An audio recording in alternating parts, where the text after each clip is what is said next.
Welcome everybody to Yapping Walters podcast. I'm your host Walter, and today we have a guest. Introduce yourself.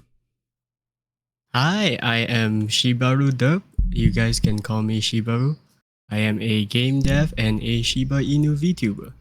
Yeah, I was going to say if you are not a Shina-Ibu VTuber, that's not on brand, but good.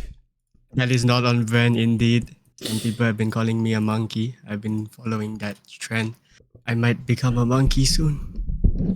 Do you have a Shina-Ibu? No, I don't, but I wish I do. They are good. I might dogs. actually get one as a pet pretty soon. Yeah, but they are very territorial. I've heard.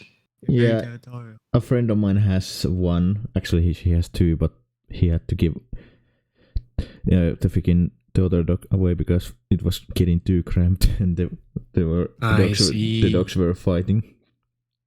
So, but what he has told me about like that breed and owning it, yeah, the dog is quite territorial, but in the end, it's kind of like guard dog situation. I know that it's not a guard dog like breed, but like since when they get to know you or the freaking other persons, they will be quite friendly. That's Yep. And that applies to guard dogs as well. All right. What the first question would be? Why that specifically being a Shina Inobi VTuber? Well, Why specifically a Shiba Inu? Yeah. Oh, I guess there's some history behind it because I saw this Doge meme on the internet back in the day, like really, really old. I'm sure that dog recently passed away, which is kind of sad. But when I saw that meme, it was like smiling, right? And that's me basically in real life. I'm smiling all the time. So I was like, okay, let's just pick a freaking dog and we will go with it. So that's the gist of it. Oh well, cute reason as any. And he's cute, you know. Everybody likes cute things. It's just that I'm a gremlin, so my Discord profile is literally me, but it's a Shiba Inu flipping you off. I may be cute, but I am deadly in the inside. That is my vibe. Well, it's better than being too serious. If somebody takes freaking your profile picture seriously, I'm gonna say go to help. Go find and help because that's honestly, yeah. Like imagine somebody just comes to my DM and be like, "Are you flipping me off?" And like, no, it's just a joke. Yeah, like people learn to take a joke. It's not freaking. I say this nowadays on Twitter, especially on Twitter, that it's the internet. You can take especially on Twitter, yeah. On Twitter, I say learn to take a joke. Not everything that people say is serious. Like, come on, like people are here are gamers probably that are listening to this. Don't you freaking listen game journalists and their opinions? Yeah, there are like good punch like Jason Schreider. I believe he's a good punch because he like breaks stories like what shit happens in industry, but like. What like some of the articles that you see like is this freaking too violent or yada yada yada, yeah, like sometimes I feel like when I'm reading those I'm like, are they freaking high? Like, oh, because the freaking the best, not the best, but like one of the best examples in my brain is the freaking Resident Evil 5 that the game is too racist, and when like some people, like some journalist said that the game is racist, and the one of the like actors said in an interview, it's in Africa. Like what the hell you are expecting killing black zombies in Africa? Alright. Like I don't understand sometimes the game journalists, like they're like, maybe it's the modern world, but I don't like.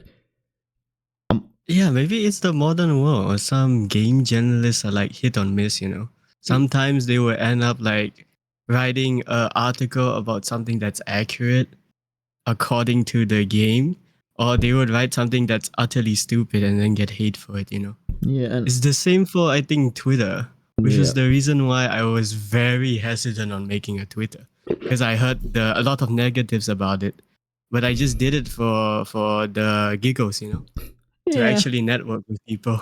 yeah. And like my mentality with Twitter is that whenever I see whenever I see posts and pictures and hot takes and that stuff, I just imagine everybody being drunk and high. Like that's some random guy on the internet probably wrote like the most based opinion on a random topic as he was high. Like just that posted on Twitter. That's just how I imagine things, because the amount of shit, the amount of like dog shit opinions and dog shit, right? What exactly. people say there is like, are you on high? Like, and like, and and also the freaking. I get that nowadays people don't maybe like game journalists and their reviews, because freaking some people will give for X game a rating because of UX citating. Like, I believe Variety I gave like Hogwarts Legacy like 1 out of 10 because J.K. Rowling. And yeah, I know J.K. Rowling said shite things. Yeah, I know, but it's not a reason to freaking give a Hogwarts Legacy like 1 out of 10. It's that one, or 3 out of 10 or yeah. something like that. It was crazy. Like, I understand that J.K. Rowling, whatever J.K. said, I don't remember, like something bad about trans people, if I remember correctly.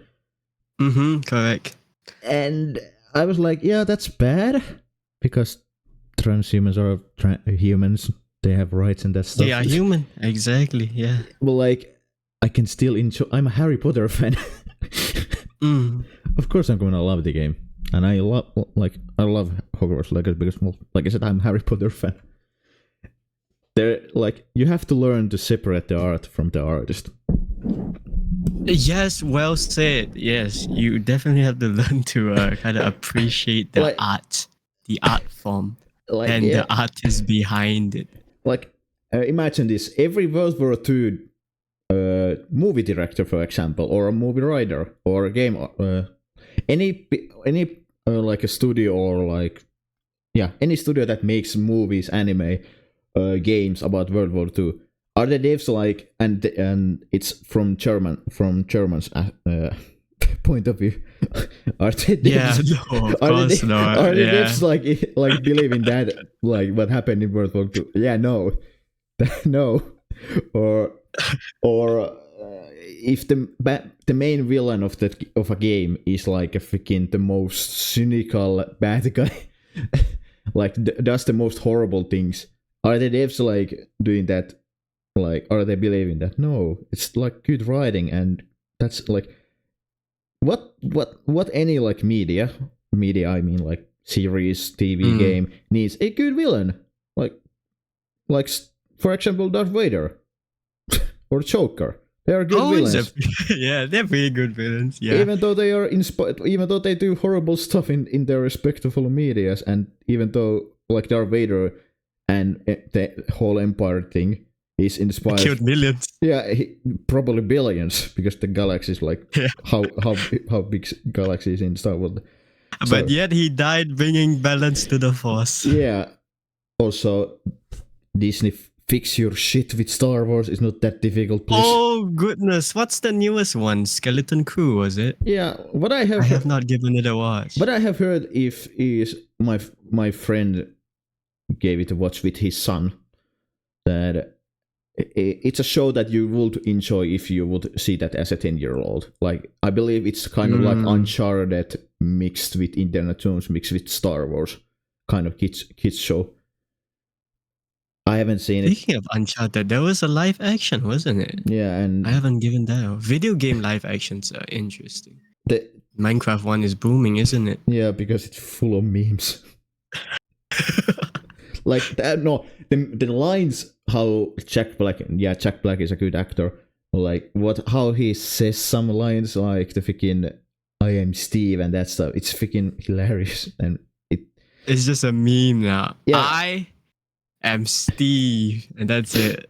And the best thing is the freaking marketing team of that movie is like yeah, this is a meme. Impressive. Yeah, but like the freaking some clips that I have seen from movie theaters. Oh the hell! Like throwing popcorns out of the sky, like Jesus Christ. Yeah, even the cops were coming in. It was crazy.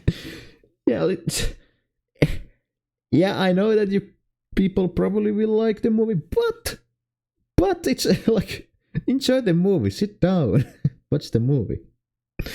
Like you can be a nerd inside of you. Don't be like fucking don't throw like your stuff like You can be a popcorn. nerd, but you don't have to break societal norms. Yeah. That kind of thing. Like the freaking when I saw those, I was like, what the hell? The biggest like volume that I have heard in when I have go into a movie theater was like Avengers Infinity War, some scenes, and Endgame with some scenes, but that's probably because I'm those Minecraft movie and compared to Avengers, their Marvel movies are a little bit for older people than freaking Minecraft movie, which is for kids. And for the biggest roars I heard was when I went to watch the last Spider-Man movie. What was it called? No Way Home, was it? That was when we saw like Andrew and Tobey Maguire appear on the screen, and everyone was going crazy. Like the grown-ass adults in the room just yelling. I was one of them, so I can't say. Well, the thing is, if you are enjoying acting in a movie or game, in a whatever, of course you can be happy about it, or you can enjoy it at whatever. Like it's okay, but freaking the amount of like freaking don't throw your popcorn in the freaking floor, because throwing the popcorn was a crazy, and seeing that on like the TikToks that I open up, just kids throwing popcorn at the screen when they see Steve. Because well, you're gonna eat probably that popcorn at some point, so don't do that. Don't do that. But like back to the freaking freaking video game adapt. Yeah, they are like there are good ones and most of the time bad ones. Sadly, bad ones. Yeah. Like most of the time. A bad one, I would say. Well, the original Super Mario movie is a hell of a bad adaptation. The freaking 1970s for not the animation movie, the freaking live action, which is like I don't know how. Oh, the live action one. Yeah, which came that out, was so weird. The movie came out like 1974 or something like that. And the other bad, I would say, Borderlands. The freaking that movie sucked. And I would call it even Uncharted as a bad movie, because I don't, no offense to Tom Holland, but I don't see him as a Nathan Drake. I don't see the Nathan Drake in him either. And that movie was in development, like what I freaking know, the movie was like in 9 years or 10 years or 8 years or something like that in development. And originally Mark Wahlberg was Nathan Drake, but he got too old, and then studio was like, let's cast Tom Holland, even though he doesn't look anything like Nate. And I know you don't have to look like Nate, like the game character. Just look Pedro Pascal in Last of Us. He does a good job in that. But like still, speaking of Pedro Pascal, isn't he like Mr. Fantastic in the new movie or something? Yeah. The one that's coming out. Doesn't look like Mr. Fantastic at all, but I'll take it. Well, if he plays the role well. Yeah, but in that case, what I have seen the trailers, he does look somewhat like Mr. Reed Richards in some of the comics that I have seen, but like there's not a lot in every comic movie or in every game adaptation. If the game doesn't have like actors' faces, like if they are not mocap and that stuff, like.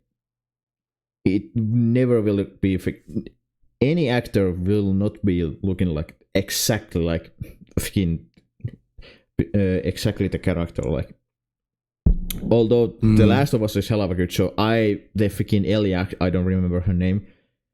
Ellie's actor, no offense, but you did quite a meh job, in my opinion, because you don't look at all like what I imagine Ellie would look like. Ellie in Last of Us, the show, looks like a freaking 8-year-old or like 12-year-old or something like that. Not like freaking 16, 17, 18-year-old, which Ellie is in part 1. But she did a good job in the acting voice. But like, when I saw the cast, it was like, what the hell? Video game movies is such an interesting take. It's either they hit it or they miss it. Yeah. The last one I watched was, I think, Five Nights at Freddy's. Yeah, that was pretty okay. I get like a solid 5 out of 10, and that's about it. I'm gonna give it solid 9 out of 10 because the movie is a mix of books and the game lore. Like, it's a good mix, and it's made for the fans of Finance, like the ultra fans of Five Nights at Freddy's, which is, well, if you just look Rotten Tomatoes like audience score, you'll see the freaking why people enjoy it. Yeah, it's the same then with Godzilla movies and King Kong movies. The critics they are not gonna enjoy those movies, but the audience, because it's dumb fun. It's a monkey versus a big lizard. It's fun. A lizard. Yeah. A nuclear lizard versus big ape. That's a dumb fun. A big ape. It's a freaking fun. The last movie was just like them staring at each other and then they team up. The running scene was really funny to see on screen. And King Kong looked like Doomfist from Overwatch with the gauntlet. Yeah. But to be fair, the movie was named Godzilla X Kong. It wasn't made like Kong. It wasn't like named Godzilla versus King Kong, unlike the previous one. I'm still hoping like the next Monsterverse movie, aka the next Godzilla X Kong movie, is coming like in 27, 28 or something like that. They are filming it right now, I believe. And like nowadays, when I'm going to a movie, I'm more of like going to movies like having fun, having entertaining. Having fun, yes. I think that's also what video games were supposed to be in the first place, right? It's supposed to be to have fun. Yeah. That was the main thing why it was invented in the first place. But fun is niche, and it's very like vague. Your fun and my fun could be different, and that's why we have fun in different genres and competitive rank, all that stuff, all those systems that each video game has.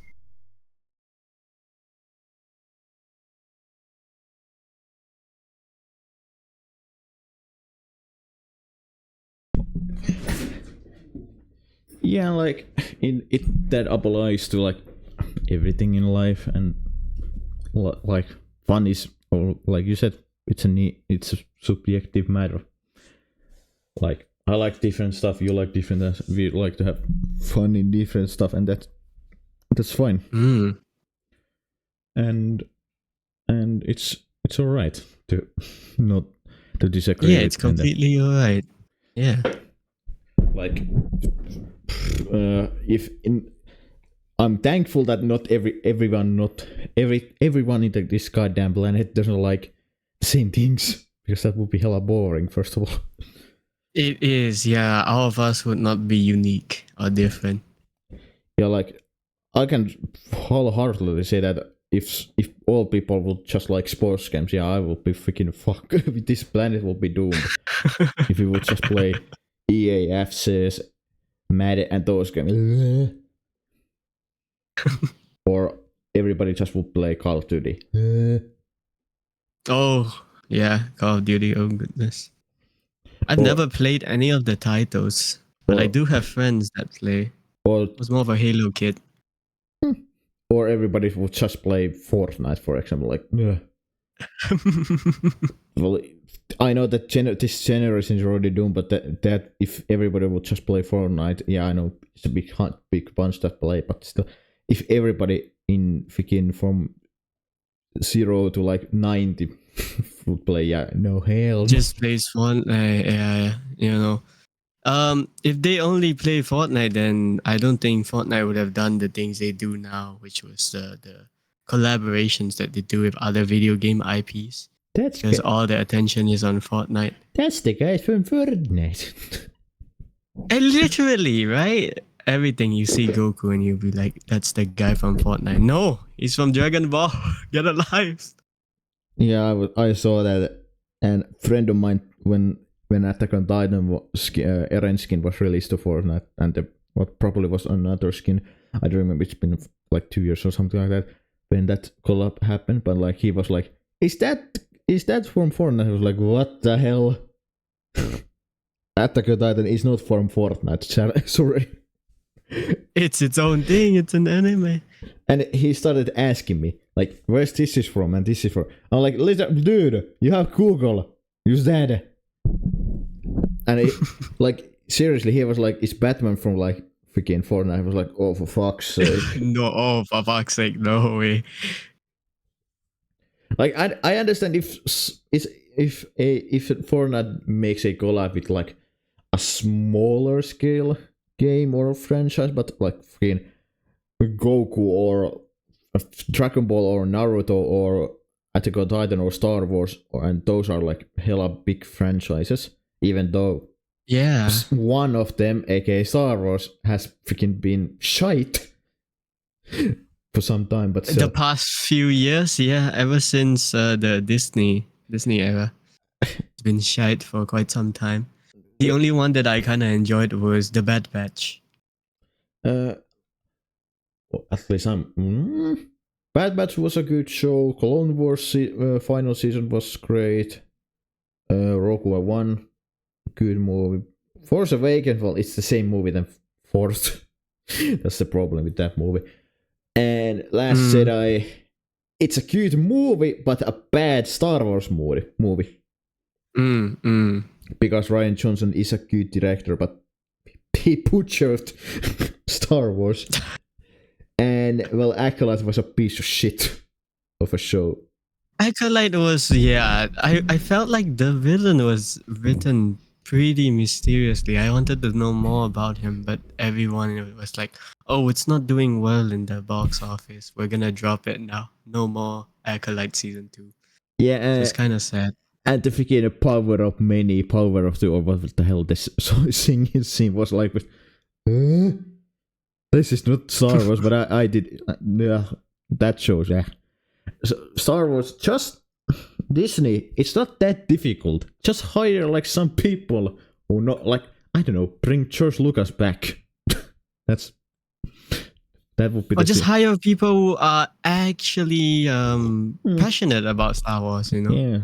Like the older fans. Yeah, they'll probably know more stuff. Yeah, older fans, or just bring the main guy who created the goddamn thing back. It's not that difficult. Yeah, exactly. It's not that difficult to get back out of the dirt, but they've been fucking it up every few shows that they've shit out.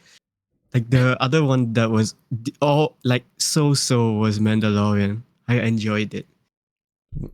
I didn't watch Mandalorian, but I heard like the season 2 and season 1 are amazing, but the season 3 is ass. I don't know why 3 went a little bit off rails, but the everything kind of fell back into its right place, I would say. It is its own side content kind of thing, so yeah. And like, but if like, I don't understand, like, also why the hell isn't shows like Andor, their budget is like 270 million. And I believe Andor's, a lot of budget. And Andor season 1 was like 300 or something like that. And like episode 3, like the movie, episode 3's movie, budget was like 150 million. Oh goodness. Yeah, they're given a lot of stuff to work on. Yeah, I know that from 2005's 150 million is a different than nowadays of money, but still, I wouldn't understand, like, shows would have been cheaper than movies. That's like my thing, my my thinking when I actually knew that these budgets are like, what the hell? I like give me that money and I'm gonna make the best for goddamn Star Wars movie with fucking $90 million. I could make it with fucking $50 million. It's like it's not. It's hard to make movies. Don't get me wrong, but it's not that hard to be a freaking cute person who balances the budget. God damn, like that budgets.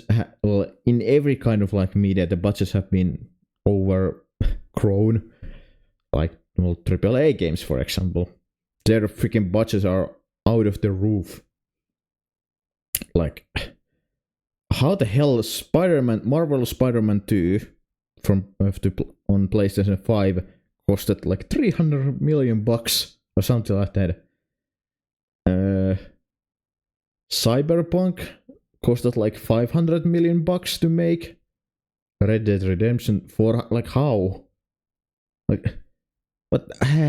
It's a lot of work, I would say, right? I think for Cyberpunk, when it first came out, it didn't do quite well, didn't it? Actually, like the launch day, everyone was taking a shit. The sales did alright. That's like the sales were alright, but the game, sales was good. Everybody, the game was taking a shit. Everybody saw that the game weren't stable, and it looked sometimes. Cars would fly. Sometimes the textures would break. The freaking T-pose and that stuff. And what I heard, it's the freaking budget of not budget, but like how much it did cost to freaking fix the game was like $50 million. It cost a lot of patches, if I'm not wrong. A lot of waiting time until the game was finally ready to be played again. No, yeah. Well, then I bought it like on 2021, aka 4 years ago, and the game came out on 2020 in the pandemic, aka 2020. But for me, the game ran for some reason good. There weren't any smaller bugs, but like not anything too deep. Like not any game breaking bugs. But what I also have heard why the game was broken is, yes, it is CB the dev's fault, but the freaking quality playtesters who like playtest the game, they didn't tell CDPR Red, the devs, that how bad in a state the game was when it was launching, and the playtesters lied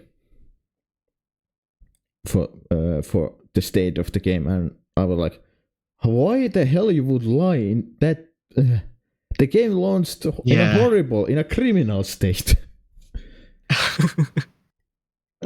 Speaking of AAA studios, you know that Ubisoft is like near bankruptcy or something, because they were trying to shit out Assassin's Creed Shadows.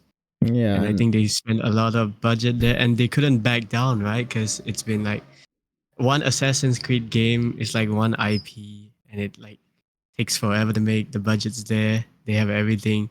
So what did they do? They pushed back the date, and then what did they do next? They decided to push it back a second time, and it's finally out now. Yeah, I would say the game's pretty okay. The game, like the thing is, in this case, the delay was good, because what I have heard and read in rumors that they fixed a lot of stuff. They did, yes. And the Ubisoft stock is freaking low, but at the same time, the game actually sells quite well. Like, if we believe in what Ubisoft has said and other has said, it has sold quite well. But and also people learn to freaking think. I have seen that Assassin's Creed Shadow was the reason why Ubisoft sold, I believe, Assassin's Creed, Rainbow Six, and Assassin's Creed, Tom Clancy, and some other franchise to Tencent. That probably was already on the works before Assassin's Creed Shadows. Yes. That would be the same if Activision Blizzard would be sold to Microsoft in a fucking month. Like no, those kinds of deals, like over a freaking billion deals, take time. But the reason why Ubisoft is freaking, well, why Ubisoft is the freaking higher ups, the freaking CEO, for example, calling Skull and Bones quadruple A game, which, fun fact, everybody in Ubisoft except the CEO is like, what the hell are you saying? That's not a quadruple A game. Are you dumb? But the CEO took. The most funniest thing is because I think the Skulls and Bones dev team is based in Singapore. where the country I'm in. Yes, which is, and when I go to networking events, I did manage to like talk to some of them, and it's very funny because some of them would tell me, "Oh, we worked on Skulls and Bones," and most of the other devs just look at them like, just not even like staring at in like annoyance or anything. It's more of like that the blank, resting bitch face kind of stare. It's just like, because Skulls and Bones didn't really do so well with the time that they took to make it and stuff. Yeah, and that happens when you have too many kitchen in the. But that happens when there's too many cooks in the kitchen, and Exactly. I believe Singapore's government forced Ubisoft to make that game because the development studio is like Ubisoft Singapore, and Yep. and that happens in other countries as well. Some like governments force the freaking game to be made, but like that brand. I would like to see a freaking documentary about that game's like development, because holy hell, that probably has been freaking chaos and a lot of like how I imagine the freaking Skull and Bones development like started like I believe like 2014 as a like multiplayer DLC for Black Flag or something like that, and like. I don't know how many game directors. I don't know how many people like I don't know how many people were the game directors on that game and quit it after I don't know how long. And they probably got laid off or either they quit. Like my guess is probably Ubisoft's higher ups were like, no, yes, no, like say that is not good, and. That's probably the reason why Skull and Bones is like that. But funny enough, it's getting year 2 content. So it's funny because the AAA studios in Singapore are doing more. I personally believe they're doing more shit than compared to the indie ones. Like the indie scene in Singapore is booming. Aside from the time that there was this one game called The Day Before, I don't know if you heard it. It was like false marketing. Yeah. And when people played the game, it was the next Cyberpunk in its early days. And finally, they shut down. And they were funded by the government and stuff and all that stuff, which was kind of embarrassing because they did false marketing. Yeah, and also the problem is, well, the thing compared to Cyberpunk was actually made by working developers, but the Day Before was voluntarily made by developers. They didn't have a salary for working on that game, like, which is like what the hell is going on? And the funniest thing is, most of the assets in that game were taken, I believe, from Unity Store or Unreal Engine Store. Yeah. Yes. And like. I know that is normal in I would say probably in every Unreal Engine game that they like a smaller scale Unreal Engine, but they take like some models and like maybe a freaking road, like some textures and some models. But God's sake, do something like everything is crazy. Like most of it, like at least 3/4 of the game was just taken from like asset stores. Yeah, do something, Like the city was taken from Unreal Store and that stuff. Do something, like learn Blender and do something from that. It's not quote unquote. It's not that difficult, quote unquote. Yeah, it but learn for God's sake. And like the funniest thing is like Valve pays, I believe, the last day of the month when And the freaking studio, the day before Studio AK, fantastic for a name, closed. They're like freaking like they closed their studio like 4 days after day before, and which is like, you didn't even get your money back, your money from the freaking. It made quite a scene over here locally, like everybody knew about it. It's freaking, like, bruh. It's, I don't understand, like, how the hell you can make that bad of a quote unquote game. The game, exactly, yeah.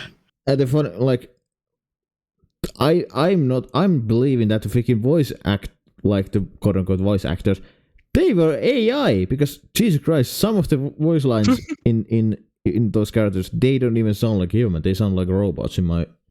Or the freaking trailer lady freaking sounds like a freaking AI, like how she says some lines, like journey or something, or gender, like gender journey, and some other words she says like in a fucking AI kind of way.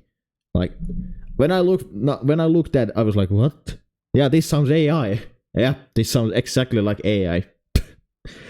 Like, people go and listen the freaking day before trailers, like the freaking trailer voice. That sounds AI. That if that's not AI, that voice freaking actor did a poor job. Poor job, yeah. If that's not AI, but I'm 90% sure that is AI. That's one thing about being a game dev, right? And being your own indies, that you're not just making a game. You're gonna have to learn how to market the game. You're gonna learn how to pitch the game to investors and publishers. If you want an investor, and if you want to pop. If you want an investor or a publisher, yeah. And you're gonna have to learn how to manage your own finance and your own time. All these setting up all these Steam pages, everything. Well, luckily, quote unquote, luckily, but like, really publishing a game on Steam is quite easy, quote unquote. Like, just pay $100. Quite easy. You just pay a fee and then you publish it. Yeah. It's not like on consoles that you have to like go to an Xbox or play, or you. That on console that you have to go to Sony or Microsoft, that is the game good enough, is the game on early access, because Sony doesn't allow early access games on PlayStation for some reason. That's why like Palworld isn't on PlayStation yet, but when the game is probably like fully finished, then it's probably coming to like places, but like Sony doesn't like early access for some reason. Or like, yeah, so Sony's not really that type to, and like Microsoft probably is I don't know, I'm not saying that I know, but probably is going to ask that can they put your game on a Game Pass. I don't know if that case, but I would imagine, because goddamn freaking, I don't know how many games there are on Game Pass, but that's quite amount. Like, Jesus Christ. And yeah, it's a good deal, but like, what I have heard, it's a good deal. Like, I know it's a good deal for consumers, like normal people, but like for game devs, what I have heard is quite ass deal. Because I believe how it works is like, I don't know, I'm only saying what I have heard and read, is the way you make money from Game Pass as a studio is how many times your game is downloaded or played, and you get like royalties. I believe I'm not sure that that works, but like that's what I have heard. But like, I like Game Pass, don't get me wrong, it's a good deal. Like freaking pay $15 a month or something like that, you get like, I don't know, 600, 700, 800, hundreds games to play. And like, and nowadays it's a very risky deal. I recently attended this Xbox session where they were talking to us Singaporean devs and just giving us these options to like port our games over. And the other ordeal that you have to go through, I don't know if you heard about this, is their own dev kit. Their own Xbox dev kit is a pain in the ass. Like everything itself, like the terms and conditions, and how like if something doesn't work out for you, you're going to have to contact them and you're going to have to wait again. All these nitty gritty. Their dev kit is really a pain, and probably something that my studio is not going to do yet until we see how our own game does well on the Steam charts and stuff. And like, yeah, it is a good way if like, for example, if you are doing your like X Studio or like anybody's, or you are doing a like smaller scale game and that stuff, yeah, I would say put it on Game Pass, because why not? It's a smaller scale. I like, the thing is, I don't like, whenever like I don't see games as a business, quote unquote. Yeah, they are business, but like I don't see them. Maybe that's just my monkey brain, but like like if I'm like, for example, if I'm making a Baldur's Gate 4 and I'm not putting that on a Game Pass because I want to freaking higher sales, because everybody will buy that game because it's Baldur's Gate. Even though Larian isn't not doing it because Wizards of the Coast is ass. Which they are, and screw you guys there. Like I didn't understand, like I understood it, kind of understood it, but I didn't kind of understand it, why like Call of Duty went on Game Pass, like the new, like I believe the newest one is Black Ops 6 or something like that.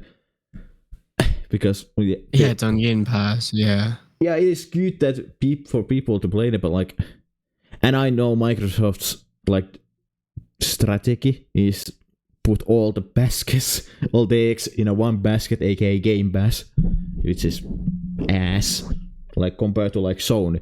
Sony at least like have a somewhat better strategy. They release their game on PlayStation a year or two after on PC, and then some, like if the game releases on like PlayStation first, and then like a year after it comes to like to the PlayStation Plus, like freaking tier system or whatever. I like that way more, because the freaking, and I know you don't own nowadays games because of digital licensing, whatever. Like, first of all, please change that. I wanna own my games. It's not freaking. And God's sake, optimize your games, for fuck's sake. Optimizations. Yes. Another topic that is like a pain in the ass for a lot of people. That's especially if you port a game, either if it's a original port from the PlayStation or the Xbox and it runs like shit, and then you port it to a PC and it runs like shit, and that's like you're basically asking for a death wish, you know? Yeah, and what the thing is, how I understood it is, why on console the games usually run smoother is, well, on console they have only one hardware. They have only one system, yes. Usually one system, but usually if there's like a PlayStation Pro, PlayStation 5 Pro example, it's usually the same, quote unquote, same generation. It's just a little bit better. Yep.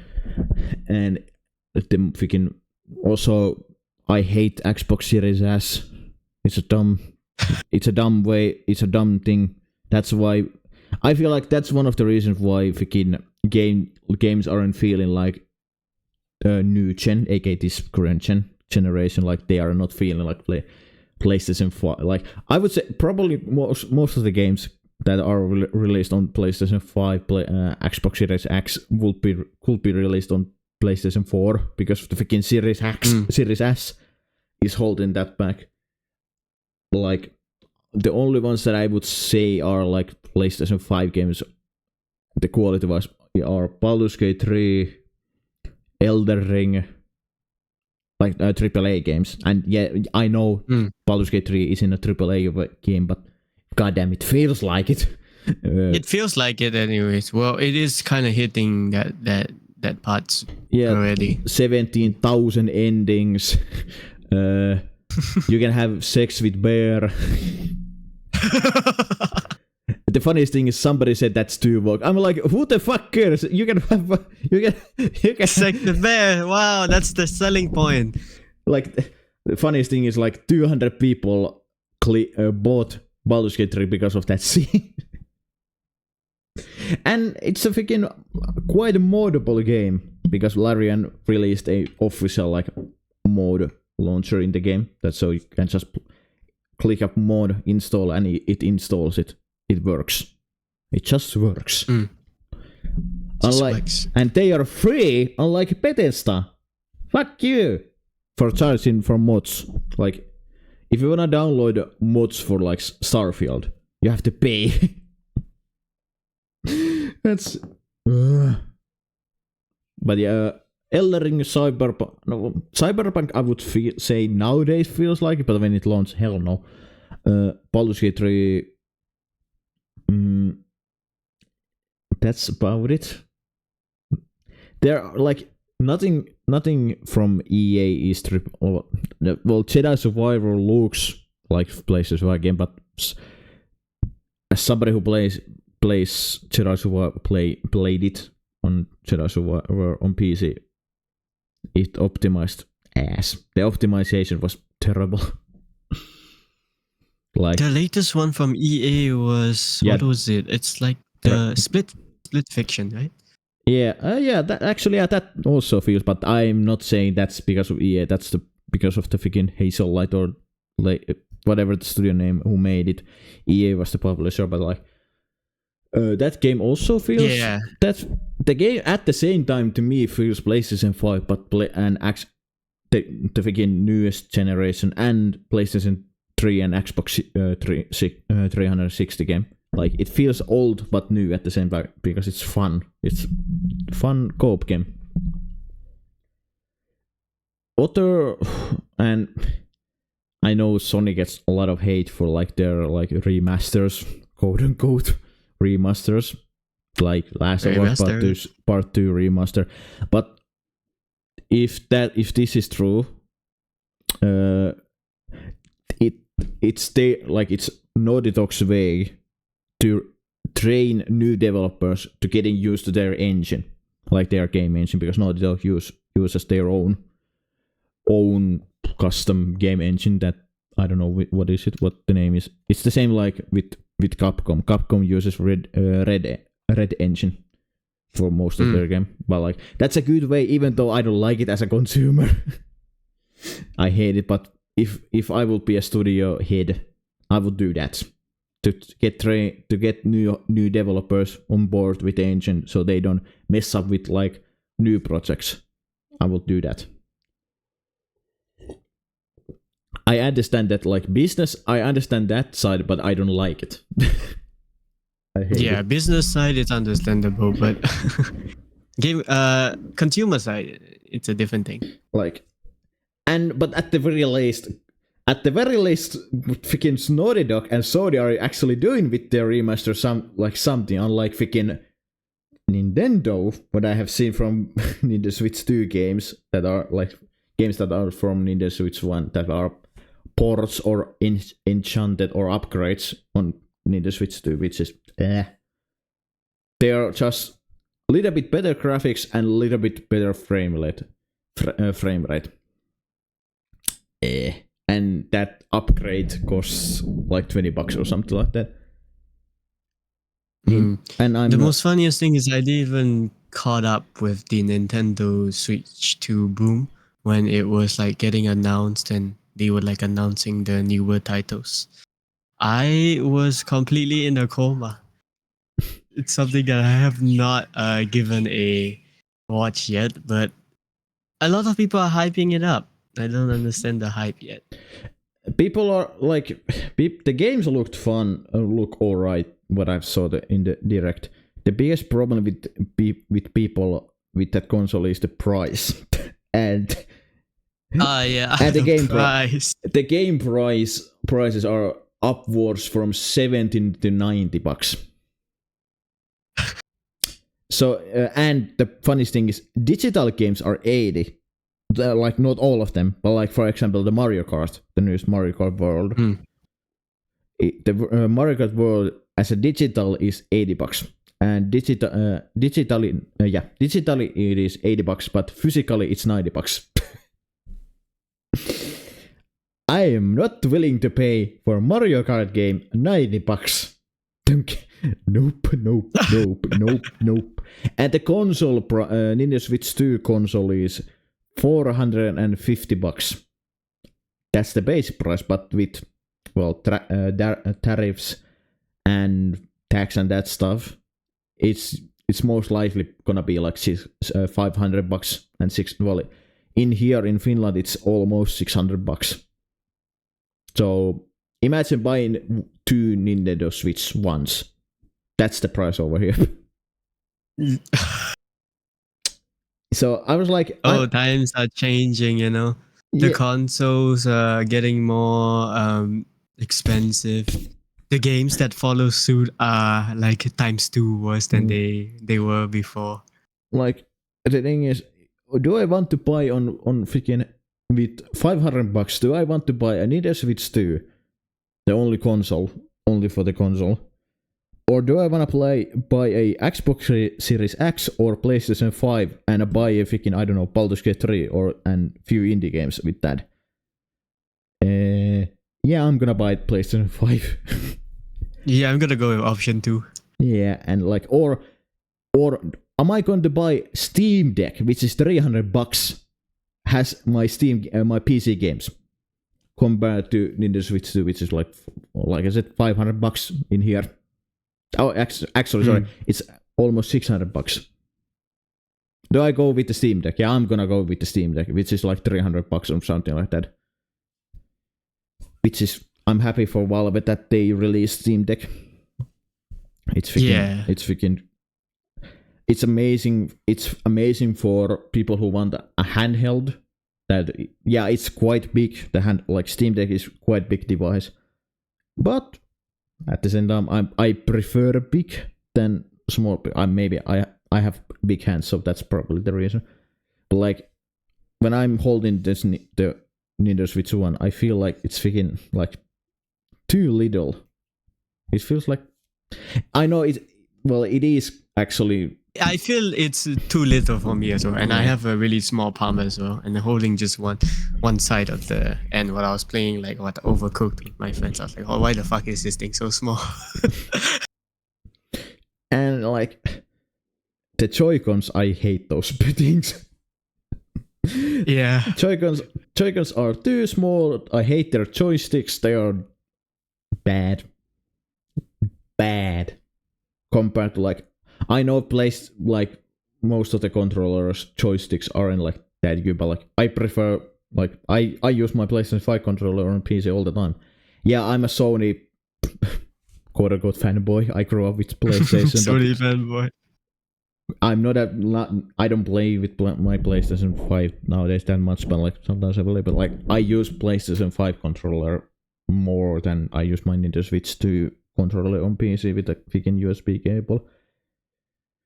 It's just I'm used to that with that controller. But speaking of games, you said you're in like your studio. I'm not sure. Are you the freaking studio higher up? But like the studio that you're working on, the game. What kind of a game it is? Oh if you can tell, basically, if you can, because there's like contract and stuff. I can. So basically, I am one of the co-founders for this studio called Bramit Studios, and we are like making a Southeast Asian-based horror game because that was one of the market trends that we realized, especially for like in the American market. There's a lot of people that are playing Southeast Asian horror games, so we were like, okay, let's try targeting that kind of area in the market. Yeah. So that's what we're making, and we have the Steam page up with the teaser and stuff. And I think 2 months ago, we had some playtesters to play the alpha build of the game. So from now, we're just kind of just improving and getting the demo ready on Steam so that everybody can try it out. Yeah. Oh, all right. Well,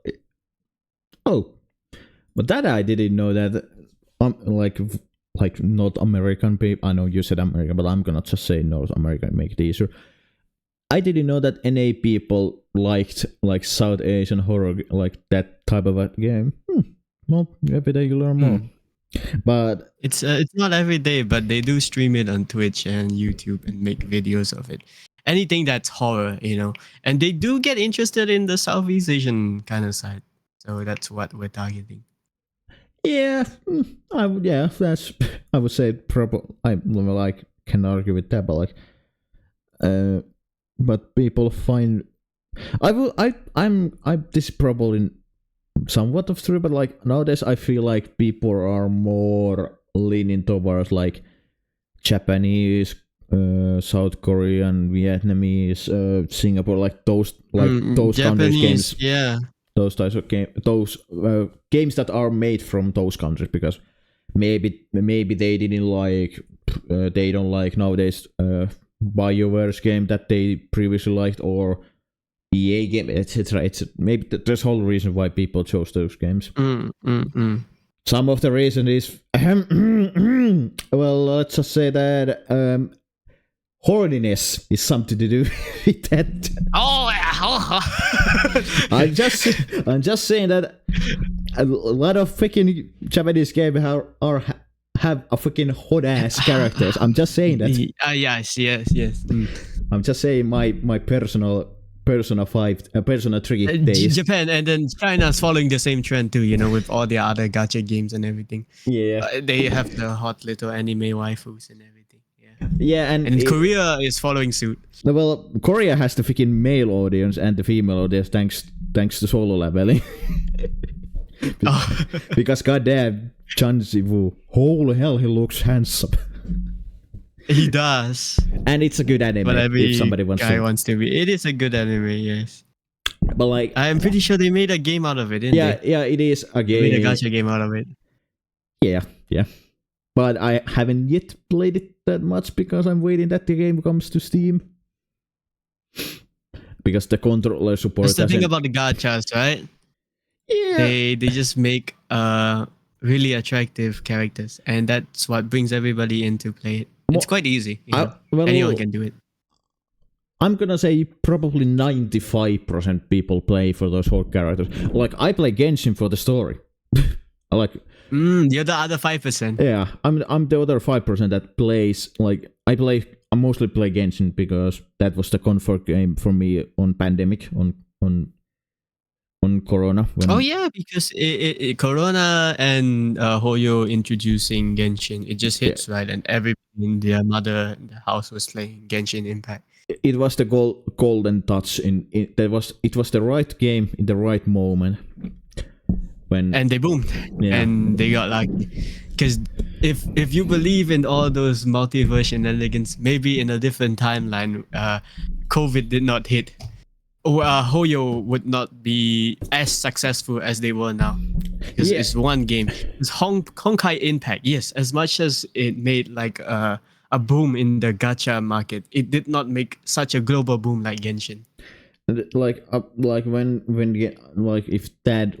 If the freaking pandemic wouldn't happen, Genshin would have probably found its audience, but it would be freaking smaller than the freaking current life. Way smaller. And the game is nowadays feels outdated because it is outdated gacha design compared to like Honkai Star Rail, GGG, or like other gacha games, but it's freaking 5 years old or almost. Well, it's gonna be 5 years old in the September, but still. Tell me when Genshin dies, I'll come play it. That's when I can get all the characters. This is a bad guess because nobody knows when that game is gonna die. But like probably in a freaking, I would say the game doesn't have like. The game has probably like 5 years to live or something like that. Five more years of a lifespan, maybe, a prediction. Yeah, I know that the game will probably sell a lot of money, but the thing is, if MiHoYo or HoYoverse, or I still don't understand why they did to change their name, but still, if HoYoverse doesn't fucking fix the biggest problems on the game, people are already leaving the game because the freaking end game is shite. The freaking, you cannot skip on cutscenes, like the fucking dialogue section, it's fucking ass. There are things that I hate in the game, but I love the story, I love the characters and that stuff. Also, Mihoyo, can you please do a little bit more with the AI protection things that some VAs are wanting? Just freaking... I have said this, and I will say it to every voice actor of my game is, you're not gonna get replaced by AI. I'm not gonna use your voice for AI.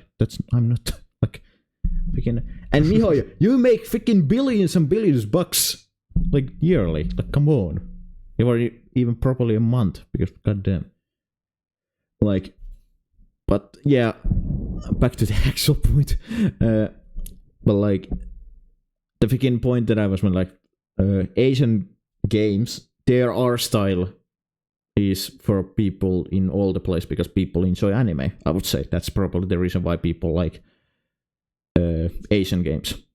And yes, they are good games. Don't get me wrong. Like Persona series are amazing. Like in my books, Persona 1, 2, 3, 4, and 5, and the remasters are amazing. Yakuza are, well, dumbass fun. If you wanna have a good time, just play Yakuza. And like Fantasia or something. It's freaking yeah. For the guys who made Persona, like those games are good. And I would like Nintendo if you release your games on PC, for God's sake, but you're not gonna do that.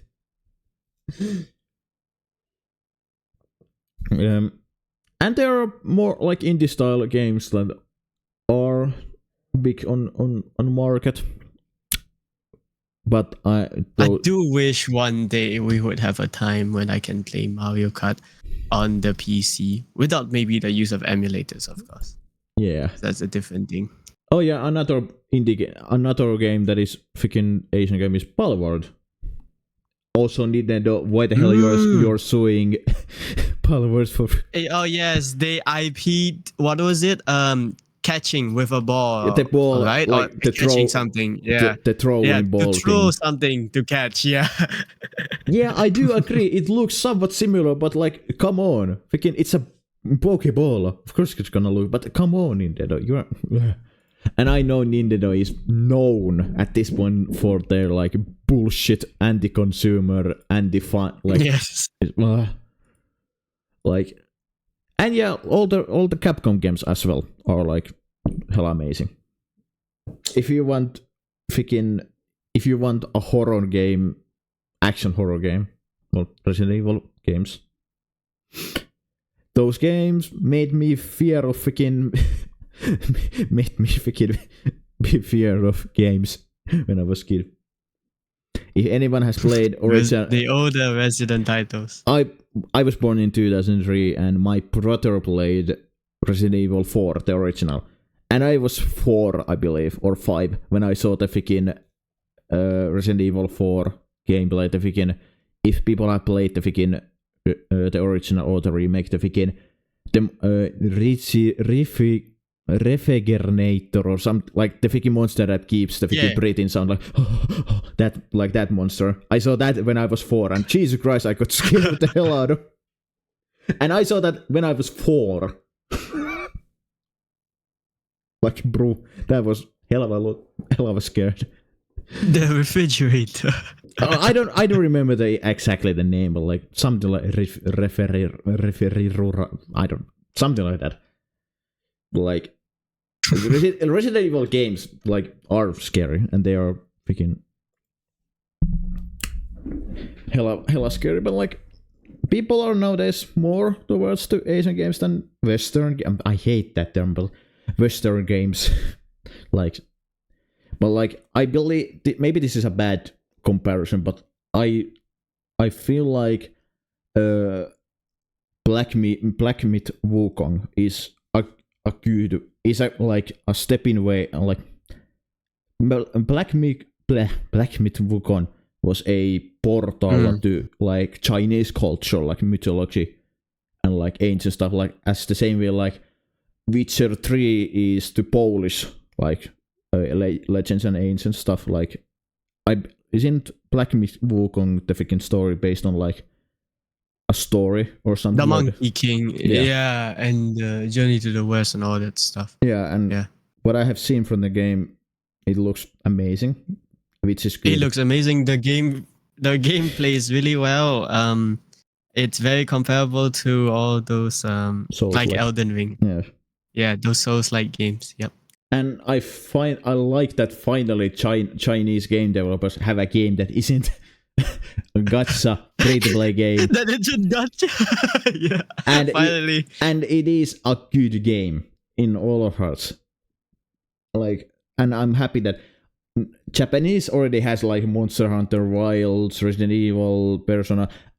Chinese have finally. I know that China has freaking other games, but like most of the games, don't get me wrong, are gacha games. Yep. But like finally they have a freaking big single player game. Hit. Yeah, really big hit. Freaking Black Myth Wukong was one of the biggest games last year, and now I'm waiting a game from South Korea that is like huge and all. Like I wanna see on from all the countries of the world a huge game. Like that would be a very interesting thing to see. Sweden had a Minecraft. Sweden has Minecraft. Yeah. Well, as a fellow countryman, Finland has Alan Wake. I would say that's probably the biggest game. But everybody go and play Alan Wake 2. It's a hell of a good game. And Poland has a freaking Witcher 3, and United States has a lot of examples. Canada has a lot of examples. Like, I wanna see South American devs to make a game, or like a huge game, or African developers to make a huge game. Like, and I would say Russia has. Actually, it's probably Ukraine. Yeah, Ukraine has Metro series, Metro Last Light, Metro Exodus, and those games, which are really huge on certain communities. And I'm happy that indie games are growing, because that's like indie games are like where the innovation happens, not on AAA. Like not on AAA because they're given a sort of. They are too safe. They are too safe. Like, I know why they are too safe. Like, they have to make the money. They can't risk. They have to make, They can't risk like pissing off like an audience. Last of Us Part 2. That fucking. I don't know why the hell people. I know, spoiler alert, who haven't played yet, but like I understand why people hated what happened in Last of Us Part 2, but. Come on, it's a game. Don't take it that seriously. But just look Palvard or Little Company or Contemporary, or like all those small games that are like really huge. The freaking Schedule 1, the freaking the freaking drug game that you have to deal drugs. Oh, well, what Schedule? Yeah, it's been booming. Yeah. It's quite recent, wasn't it? And it's made by single dev. One guy. Yeah. Just like the Little Company dev.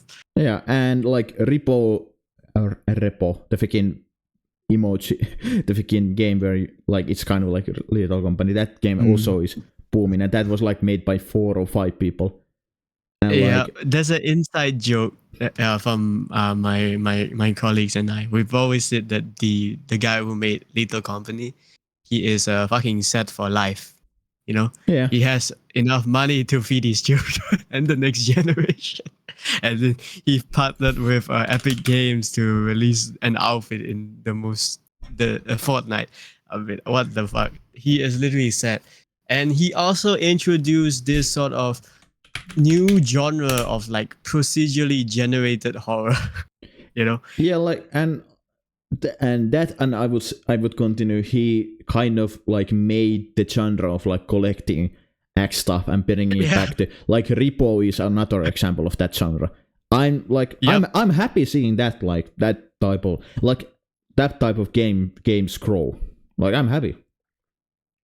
Or another like example is Among Us. Like, Jesus Christ, those 3 devs are set for life. Yep. Because they are set. Like, well, like Little Company introduced like that, like being a freaking like a storage worker, but you have to get the stuff. You have to get the stuff from like different places, and it's at the same time it's not scary game, but at the same time it is like a horror game. It's like because it's like a party horror game. Yeah, it's because of the art style. It's not like that serious. It's not like freaking Resident Evil or like any other like realistically or a horror game. And like luckily, like I would say, I know people hate Unreal Engine 5 nowadays because of the studios don't optimize their game. I'm gonna hate. I hate when people say that it's Unreal Engine 5 fault that games don't run like smoothly if the game is Unreal Engine. It's the devs' fault. They don't optimize their game. They're using like DLSS or like other optimization like tool or like for the AMD thing, FSR. I believe DLSS is only really good for the newer gen of GPU models. Like, yeah, it's not really good for the older ones. And as someone who is Unreal Engine 5 developer, I have optimized a shit ton of things in the game, and I'm very excited to see that. And I will. First of all, I test the game all the time when like test for the bugs that if the game is like. If my like the player model is like clipping out on certain things, I'm gonna fix that. Or like my way of doing is like I'm doing everything. I'm writing the story. I'm doing art for the game. I'm doing levels and all, like everything. Although I'm probably wanna do Kickstarter for like hiring voice actors and hiring people who make the soundtrack because I am not. First of all, I cannot be 1,000 voices.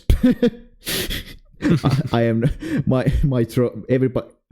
Somebody who will be thousands and thousands freaking voices in the game. That person's throat is dead. And I am not a musical artist. No. No.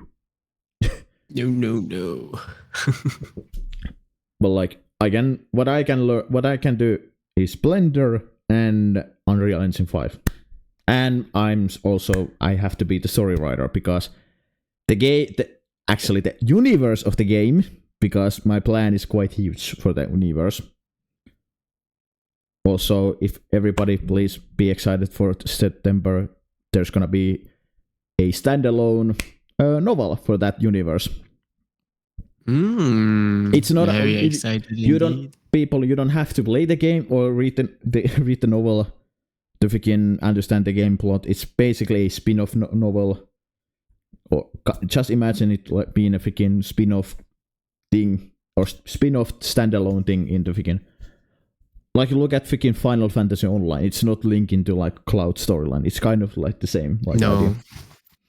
Idea. And I'm gonna say this 1,000 times. Thanks 4A Games for releasing Metro games and inspiring me to make my own post-apocalyptic story game. So that was the inspiration? Yeah. Mainly from Metro. Yeah, for Codename Athena, I'm still thinking of the actual title, but so far I'm just calling it Codename Athena because there is an actual link to the one of the characters from the Greece goddess Athena. And for Codename Athena, Metro Last Light and Metro Exodus were the main inspires of the like gameplay and what I wanted. Yeah, how's the prototype going? Is it playable? Slowly but surely. Because I'm like my way of doing is I'm doing the levels first. Like doing the cities and the maps and that stuff and thinking the art stuff. I know what the monsters and what the enemies and what the gameplay is, but I see it is that it's better to do the freaking cities and the levels first than the character models then, because the cities are bigger work, and also the freaking it's a first person game, so I don't need to do the character model like the player model first at all.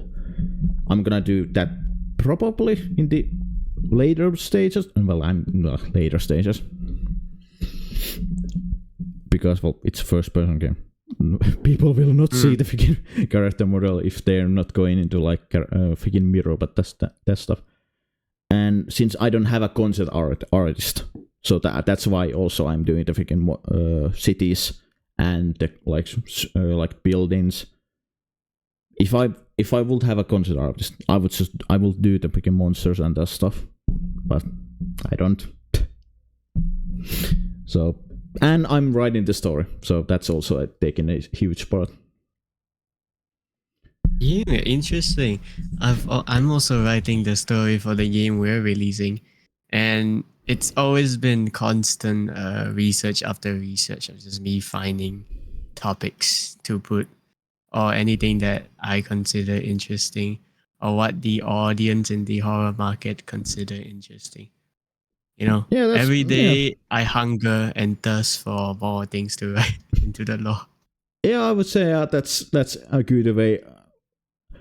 Good way, and I know I don't remember exactly on what game, but a writer of a game did that. He watched like horror movies for inspiration.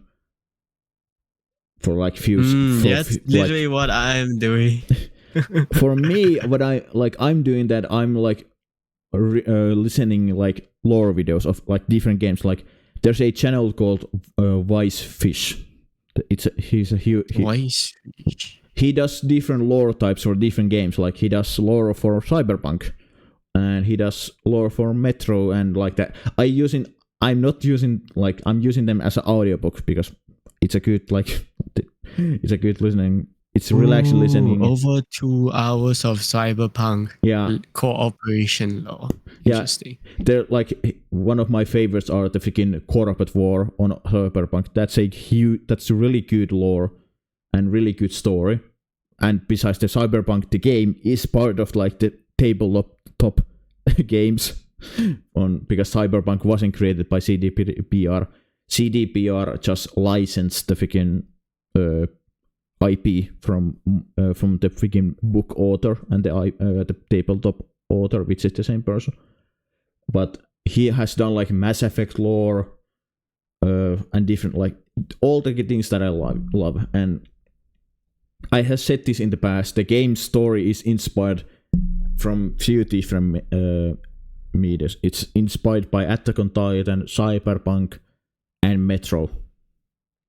And some that's very unique. And some of the World War II stories. Like one of the recent levels that I'm working is a Kaiserreich. Kaiserreich is a faction, enemy faction in the game. Mm-hmm. A Kaiserreich prison that you are gonna have to escape.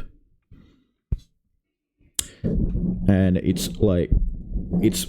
I'm leaning more towards on that level, like Metal Gear Snake, like sneaky type of gameplay, because I love if anyone has played Arkham games, Batman Arkham games, I love this. Oh, I do. The freaking stealth mechanics, I love that. The stealth. So I took quote unquote carbon copy. I'm gonna quote unquote copy the freaking detective vision into the freaking game because I love that mechanic.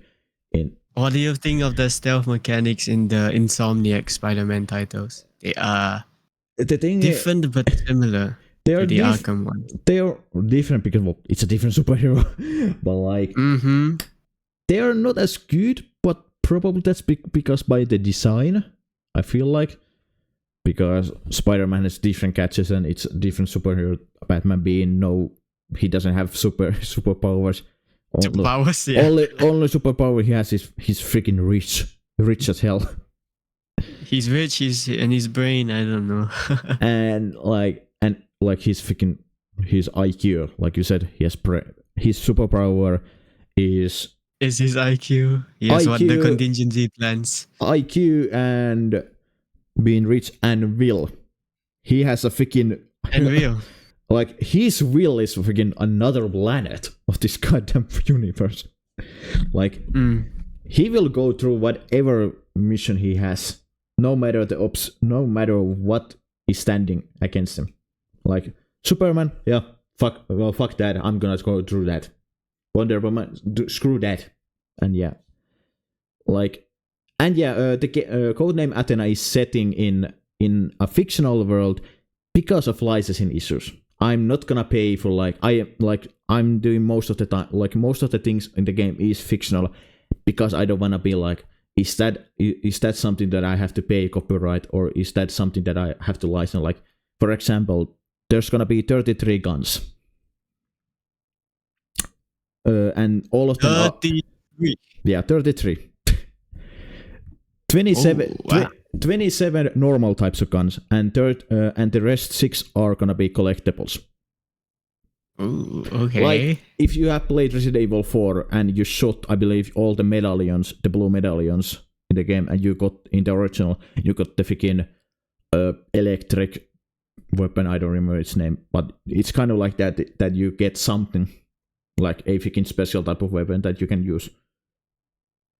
And the best way that I have said this to people, the world is from Stalker 2, like kind of Stalker 2. Like, there are anomalies, there are monsters, mutants, and that stuff. The story bits are like where I said, but mainly I would say Metro, because the games are similar but different in their own ways. And the mutants and the monsters are from Resident Evil 4 and 2. Like, they're like, because there have been the freaking nuclear war, which I'm calling Sky War, for making it more fictional instead of an actual thing. Like, Sky War mutated different beings to be in a freaking hostile monsters and mutants, and some of the humans also got mutated, not as like in Fallout series, like there are ghouls, not in like that, but like they got some abilities, like the freaking detective vision that you can like.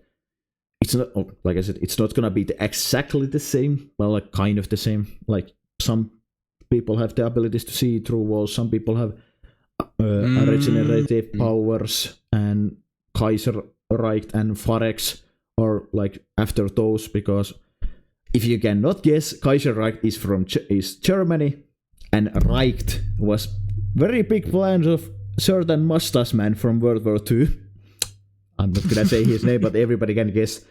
Or if they are not gonna guess, well, Austrian painter, let's say that, were a freaking part of his plan. And like I said, some of the things are from World War II that I'm gonna take inspiration, because there are a lot of stories from that era, and which, thanks to my favorite band Sabaton, one of my favorite bands, Sabaton, I know Sabaton is hell of a good band that people should listen more. Sabaton is freaking... Okay, drop me the name, or like the link to their channel. I will give it a listen. Sabaton is a band... Yeah, in a sec.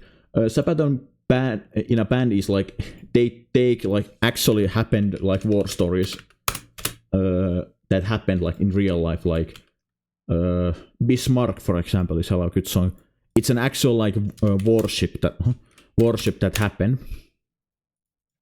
That was like an actual warship that they made a song out of it.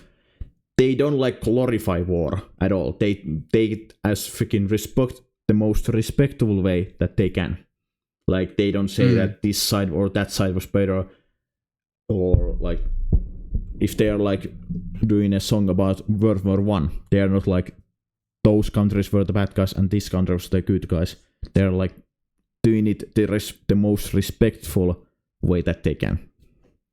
And their like motto is like, they wanna make these stories something that people will remember, because history is not something that we should forget, in my Yes.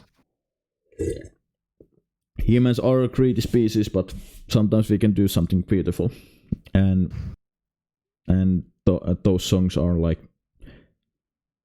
some of them are like, I actually like some of those songs are something that I really love in more ways than just listening them and being favorite, because the stories that thanks to them I have read and researched, like look into them what they were. And in all of them, if you enjoy like rock and metal song, like metal type of music, yeah. And they do have rock and metal is something I enjoy. And I feel like I would probably enjoy this. And they do have even a history channel where they like tell what is the song about and like what was the history. But yeah, and also the other inspiration is, like I said, freaking Metro games. But finally, I got the freaking chance to listen to freaking all the 103 books. Metro games are based on a book series by the author.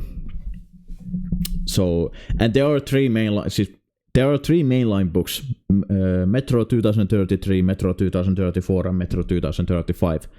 They are the mainline books, and then there's 100 other spin-off books that the author has like said that this is part of the canon, and like said that this is alright. It's kind of like Star Wars comics and that stuff. But if I were to pick up a Metro game, which is the first one I should pick up in chronological order? I believe the freaking order gets sometimes phasey as hell because they are not like Metro 1, 2, 3, 4. No. Yeah.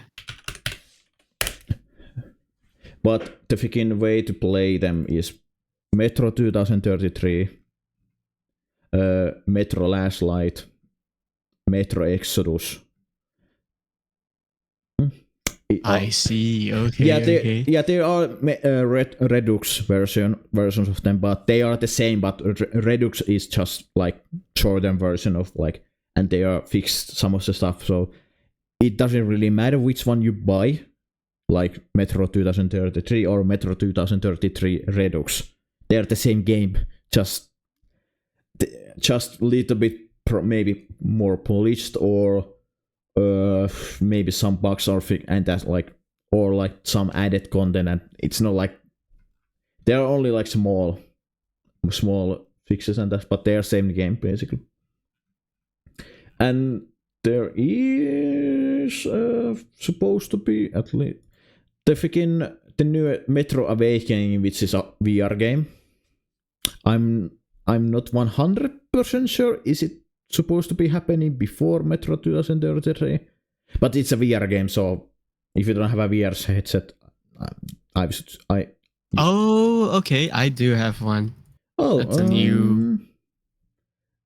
But thing to add to my wish list. Well, actually, I know that I remember the freaking Metro Awakening tells a story of certain character in those games, not the main character. It's a different character that is the main character of Metro Awakening is a different character than the main character in the main games. But that character is in the freaking games as well. It's a side character.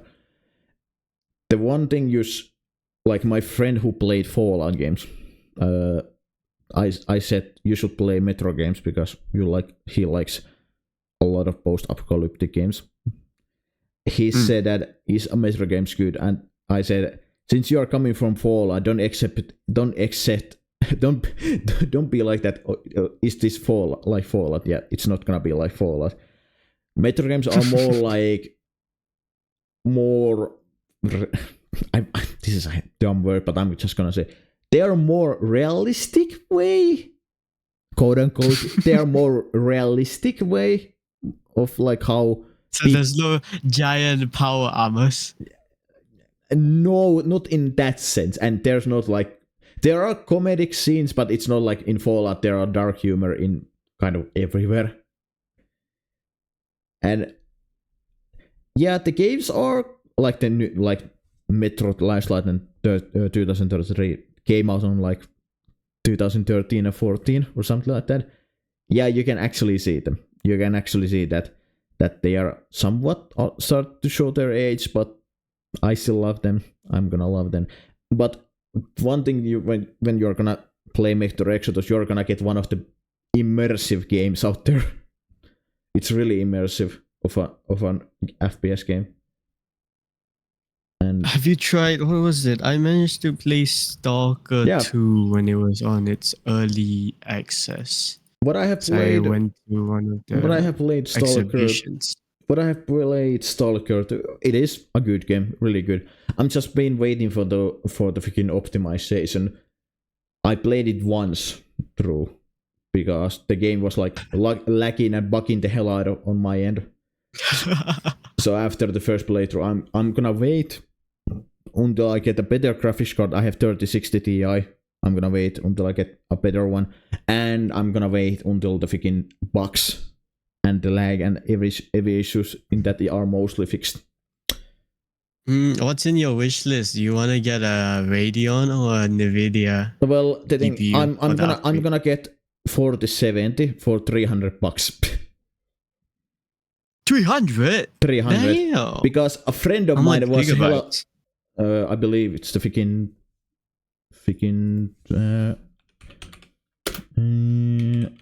let me check because it's been a while when I was. It's probably where the hell the freaking model is because it's probably this one. Oh, wait, the hell my freaking. Actually, not. That's not the right one. That's.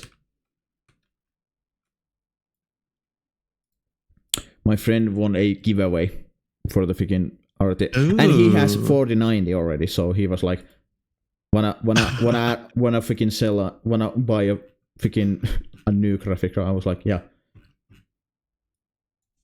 it's that. I recently got a 5080. It was an investment. Oh, it's 16 gigabytes.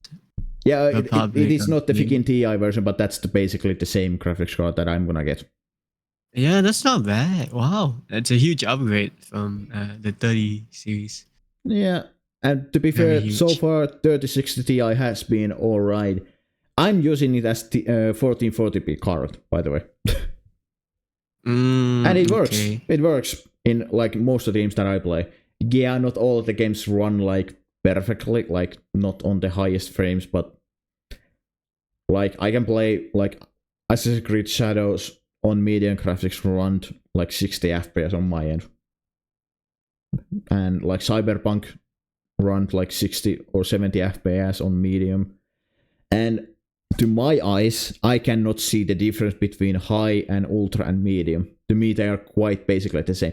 If I really like zoom out or zoom in, yeah, then I can see the difference. But like, if I'm just in a cutscene talking to an NPC, I cannot see the difference. Maybe that's just literally that's the same thing for like our eyes, right? We can't see past like a certain frame per second count. I don't know what it was, but my colleague was talking to me about it because we have some people in our group that's like, oh, I prefer to play on this amount of FPS, like 300 for example, and I'm like, motherfucker, we can't even see past that. Human eyes can only see some expert. This is the article that I found. Some experts will tell you that human eye can see between 30 and 60 frames per second. So yeah, it's practically 30 and 60. But the thing is, with like playing on like higher FPS, like I can like I'm the freaking amount of FPS that I'm happy with is like if the game runs 70 or 80 FPS, that's good enough for me. Like that's all right. Right, exactly. I think 60 is the decent mark. Yeah, for me. I get that on like playing like I could have played when Starfield was released. I played it with a friend because he pre-ordered that game on Xbox, and that was terrible because the game runs on Xbox Series X 30 FPS. That was terrible. And yes, this is coming from a console player. I before I went to PC, I was playing on PS4. I was used to 30 FPS. I didn't know what the hell that even meant, like, until I got on PC and I played like freaking above 60 every game. I'm like, yeah, this is way better. Way better. I can't tell until I upgraded recently because I kept upgrading over the years, honestly, because I started off with like a 9070, and that was when I could tell like, oh, I actually need a graphics card to play the games I wanted. And then after that, I jumped from that to a 1650, and that was like, okay, things are doing better. After that, newer titles came in, right? And my fucking PC was taking an absolute shit on it. So I did the worst thing that any possible human being could ever do, and that was I invested in a laptop.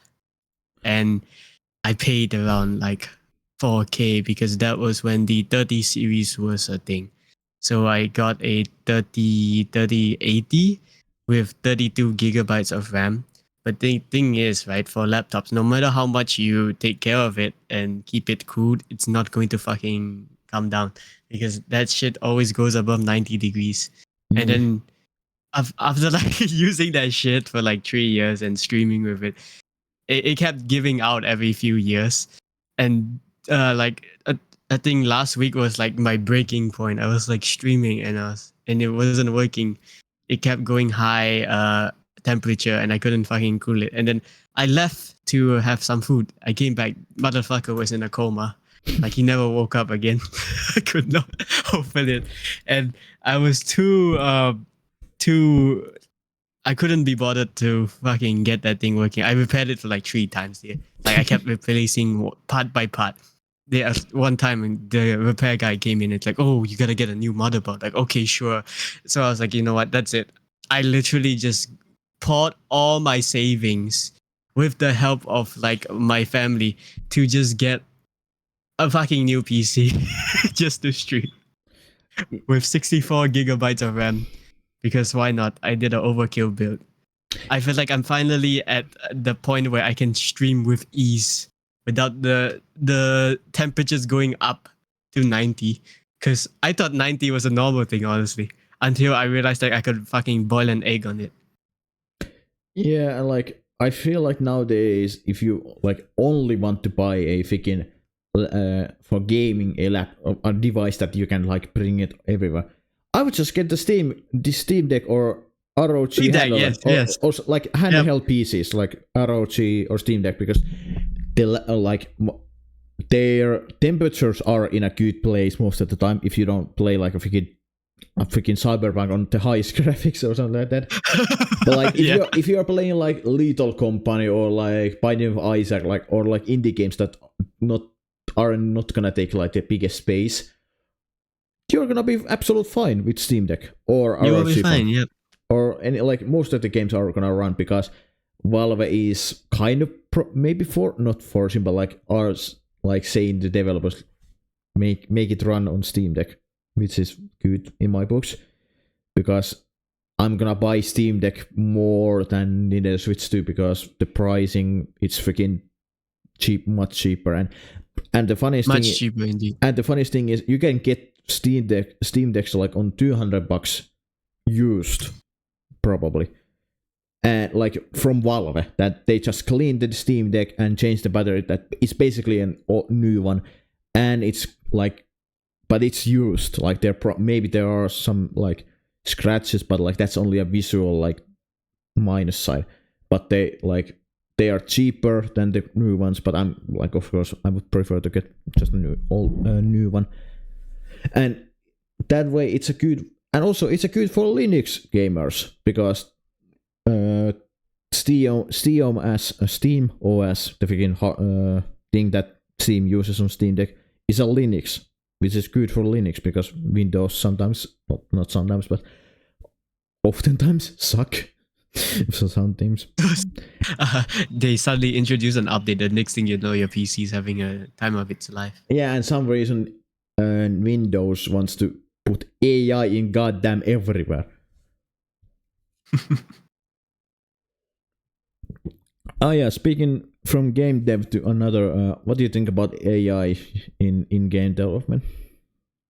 Okay, hear me out, right? The thing is, AI in game development, it existed a long time ago. We fucking made AI in games ever, even before AI was booming. We programmed the shit. We do it ourselves, you know. So even in game development, it's if you use AI to assist you in doing things, but not let it fully control you in your actions, like anything, in any certain like form, programming or even writing the game law or anything, you should be fine so long as you're not fucking depending on it to make your game, you know.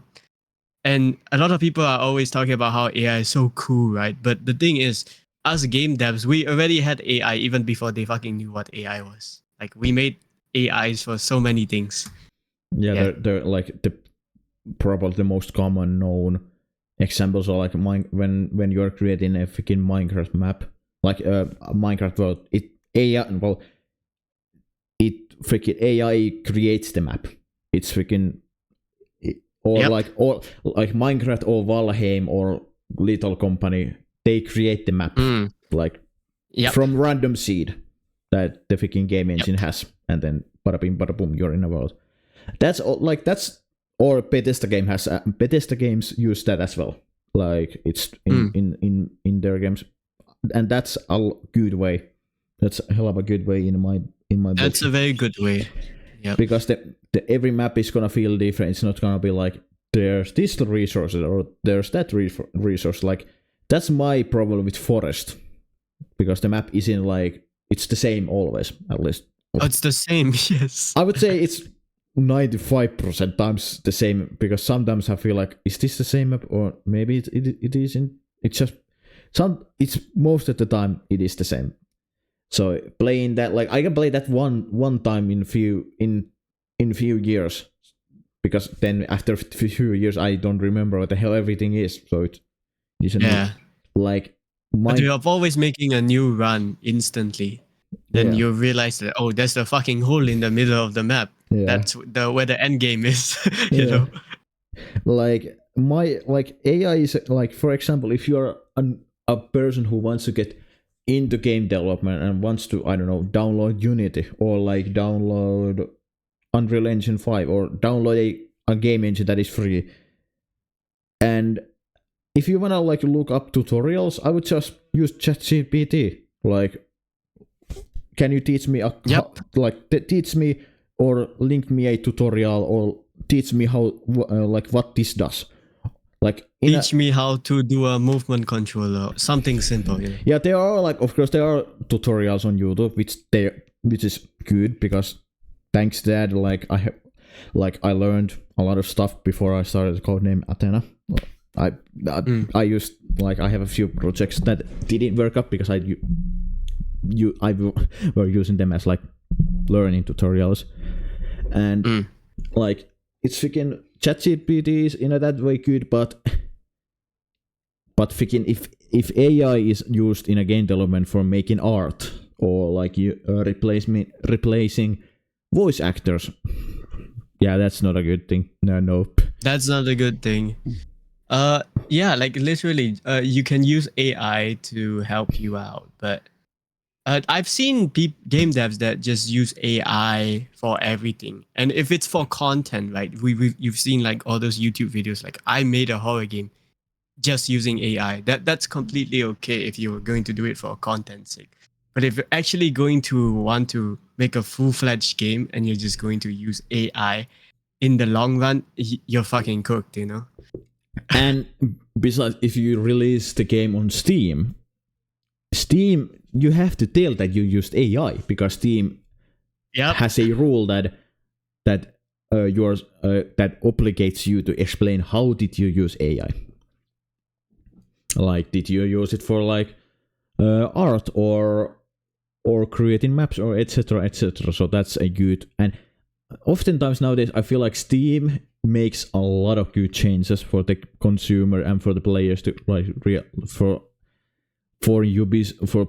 companies like Ubisoft or like Activision and stuff, because they like want to use AI for their game because it makes it cheaper and that stuff.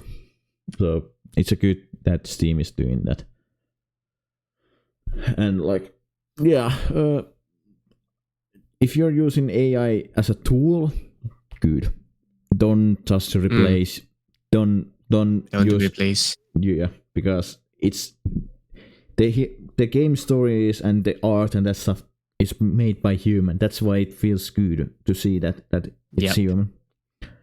And I believe I cannot freaking say that I believe that I'm gonna agree with the freaking Take-Two CEO, but like he said that AI is not gonna replace like game dev because AI is built on already existing like thing. And the thing is why like some of the like higher ups are like happy that AI is like have you seen the freaking AI Minecraft game that you can play? Or like the recent one, the Quake 2. The reason why higher ups are happy to show that is because they hope that could replace actual developers, which that's not gonna happen. Because then they can have more money. Because they don't have to pay for like game devs salaries and that stuff. Which is, and also the other good way to use AI is if, for example, if the voice actor is dying, like for a cancer, for example, and the game project is finalizing but it needs still a few more lines. But for example, the voice actor cannot record lines because of like throat cancer or something like that, and he signs an agreement that the company can use his voice as for the AI, like for the we can finalize the project. And then there's like this actually happened to begin Cyberpunk's Victor character, that his voice actor died, but they got his family agreed to let his voice to be used as in AI, and they used another voice actor. They just mixed their two voices together, and you cannot hear the difference. So I would believe that's a good way of using AI in that kind of way, that if the voice actor dies, like in suddenly, and it's end of the if it's early on the production, just replace the voice actor. But if it's like in the freaking end of the project, then finalize it with AI and with other. If the freaking like the family of the freaking voice actor allows it, then just use another voice actor and AI to freaking make it sound like the actual voice actor, and then recast that character if the character is gonna appear in a sequel.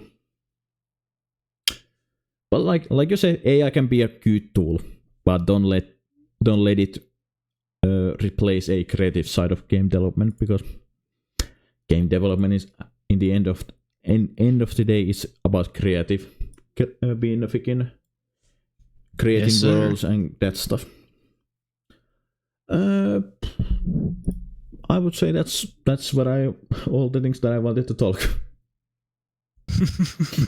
That's not bad. That's been lovely, almost 2 hours. So